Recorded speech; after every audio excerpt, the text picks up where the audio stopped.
Welcome to Company Showcase, an advertising feature on HowStreet.com. I'm Jim Goddard. I'm speaking with Larry Reaugh, CEO and President of American Manganese. Welcome back to the show, Larry. Thanks, Jim. Larry, a lot of people are wondering, with electronic cars becoming more popular, and they're expected to be the big wave of the future, what are they going to do with all of their batteries? Does your company have a good idea where those batteries could go? Yes, we certainly do have a good idea. We've got a patented process, 2 patents on it, a third one that will be filed. And just speaking of that, the electric vehicle market has been kind of in a bit of a decline, mostly because of the tariffs. And but that is expected to pick up, and which means that the EV battery manufacturing will pick up along with it. There's hundreds of companies out there that manufacture batteries, and there's a handful of companies out there that recycle using mostly methods that will not be approved in the future. And so what does that mean for us? That means that a lot more attention will be brought onto the company. And we can always use that. We're fairly well known out there. We've been picked up by a lot of peer magazines on recycling, and they have, posted our press releases or posted a report on us. And again, that shows you that the company does have a high profile. You may not see it in the market, but you have to remember that the New York Exchange is in bullish territory. The biggest bull in its history is ongoing, and it looks like the biggest bear in its history is ongoing on the Toronto Venture Exchange. So, that said and done, I'd just like to talk about a couple of questions that I have fairly often. And one is, what does Kemetco own in the patents, and why would they give them to us, and that sort of a thing. Well, I'll just go back to my mining days.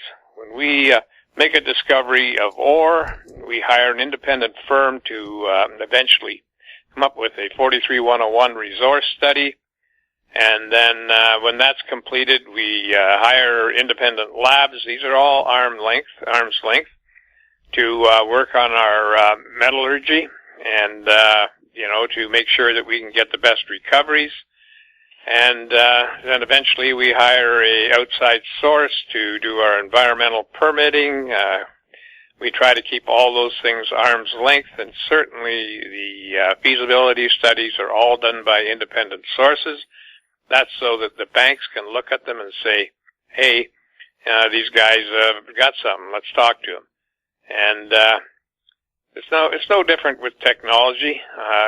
We are a mining company, and we have ideas, and we exploit those ideas by hiring contractors like Kemetco.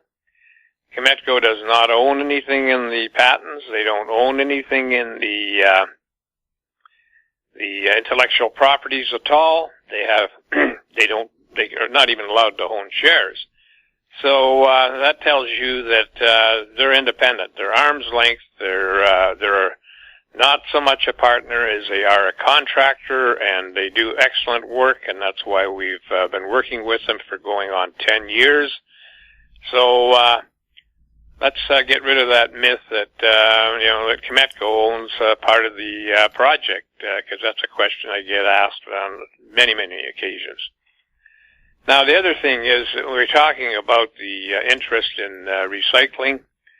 Well, another company came out of Singapore and said they're putting 2 recycling plants in, one in Singapore, one in France, and it's going to cost them $25 million. Well, that sounds awfully close to what our 3-ton-a-day plant is going to cost. And so, I have to say, you have to read through those things carefully. Do they have a recycling process? I really can't find that anywhere. And but this is the sort of things that are happening, but we don't mind that. That's fine. The more people shining a light on recycling, the better off it is for everybody in the recycling arena. And The other thing is that when we look at patents, and I've been very, vocal on the fact that we have patents, and that's what people should be looking at. Because when it comes to actual battery production, I see, in a year I'll see anywhere from 300 to 500 patent applications to improve the batteries or new batteries or the cathodes or the anodes or the all kinds of different things to do with batteries, and those patents are filed from all over the world. And when I look at the recycling, I could count them on one hand, and 2 are ours, patent applications.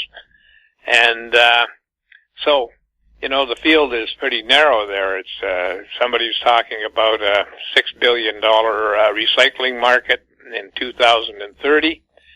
I think it could be close to $1 billion now in 2020. And that's a big arena to play in. There's room for a lot of different companies to be recycling, just like there's room for a lot of different battery manufacturers. So, again, it really depends on your patents at the end of the day, that you strive to get the best out of what you're doing. And if you can, you patent that, and it's not patented by somebody rubber stamping it. Somebody goes through it piece by piece by piece. And if you have any conflictions with other patent applications, there's a good chance that your patent will not be approved. So that's the patent arena, and it always excites me to see the amount of patents that are applied for, and the reality is that there's hardly any applied for in our area. So that should make everybody comfortable. I mean, we're in a kind of a bear market on the venture exchange, but that will pass. And I don't believe that the New York exchange is close to collapsing yet. I think that it's going to continue for a while yet. And I think you can congratulate President Trump on that. He's the guy that's made the market for the last few years, and he's the guy that's driving ahead to make better markets. And the tariff war, well, I think that'll be over soon. So, that'll take a lot of uncertainty out, and I don't think that that lithium is in oversupply or is close to being eating up the stockpiles that have been built in China. China's famous for building up stockpiles, and then the prices collapse. And that will change too, but I think it will be a little further, maybe late next year, maybe. But that's kind of the way I see it, Jim. Larry, for people new to American Manganese, what are you guys all about? We're a critical metals company that developed a process for treating very low grades of manganese. And this is another big feather in our cap, because that is a crucial metal for the United States. And there's lots of material at Tillery Peak that can be exploited. And we have a methodology for doing that, and it's patented. And off of that patent, we moved into the recycling arena. Started really moving into it in 2016, and now coming up to 2020, we're probably 3.5 years later. We're 2 patents under our belt. We've done the 5 stages in a pilot plant, which should make everybody happy. And so we're looking at cobalt, lithium, nickel, manganese, aluminum, those types of cathode materials, and I think the company, if it keeps on track, will definitely have a great future. Larry, where are you traded, and how can people get more information about American Manganese? We're traded on the Toronto Venture Exchange under the symbol AMY. We're traded in the U.S. under the symbol AMYZF. We're traded in Frankfurt under the symbol 2AM. You can do your due diligence by going to our website at AmericanManganeseInc.com, and or you can phone me at 778-574-4444. Or email me at LREAUGH@AMYMN.com. Larry, thanks a lot for the update. You're welcome. I've been speaking with Larry Reaugh, CEO and President of American Manganese. I'm Jim Goddard. Our conversation took place on November 1st. Comments made on Company Showcase are an expression of opinion only and should not be construed in any manner whatsoever as recommendations to buy or sell any financial instrument at any time. Archived online at HowStreet.com. Company Showcase is a production of How Street Media Incorporated.